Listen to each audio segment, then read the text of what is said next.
Hello bachcho, let's write the question. In this question, we are given the assertion and reason. We have to check whether the assertion and reason is correct or not, and reason is the correct explanation of assertion or not. Right? Assertion says that the movement of ions into or out of the cell is usually called flux. Right? तो ये जो statement है वो correct है. Right? Movement of ions अगर inwards हो रहा है तो उसे बोलेंगे इनफ्लक्स, राइट. और मूवमेंट ऑफ आयन अगर आउटवर्ड हो रहा है तो उसे बोलेंगे efflux, F flux, right.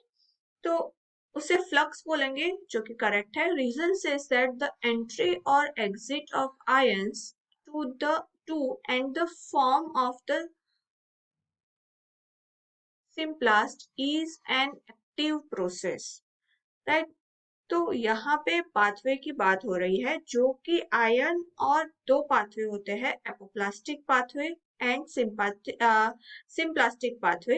Apoplastic pathway जो है वो सेल के बीच में जो स्पेसिस आप देख रहे हो यहाँ पे फिगर में, वहां से अगर उसका ट्रांसपोर्टेशन हो रहा है तो उसे एपोप्लास्टिक पाथवे बोलेंगे.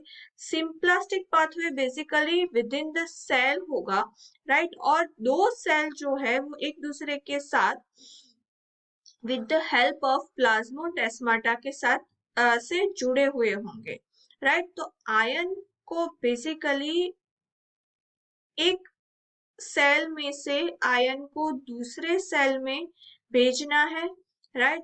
तो उसके लिए एनर्जी चाहिए, राइट. और जो ट्रांसपोर्टेशन होगा वो कैसा होगा, एक्टिव ट्रांसपोर्टेशन के थ्रू होगा, राइट. तो ये जो एंट्री और एग्जिट है आयन की तो वो सिम्प्लास्ट में कैसे होगी, एक्टिव प्रोसेस है जो कि करेक्ट है. बट रीजन करेक्ट रीजन नहीं है assertion का, राइट. तो हमारा आंसर आएगा B. Both assertion and reason are true but the reason is not the correct explanation of the assertion, right. Hope you understood well. All the best. Thank you.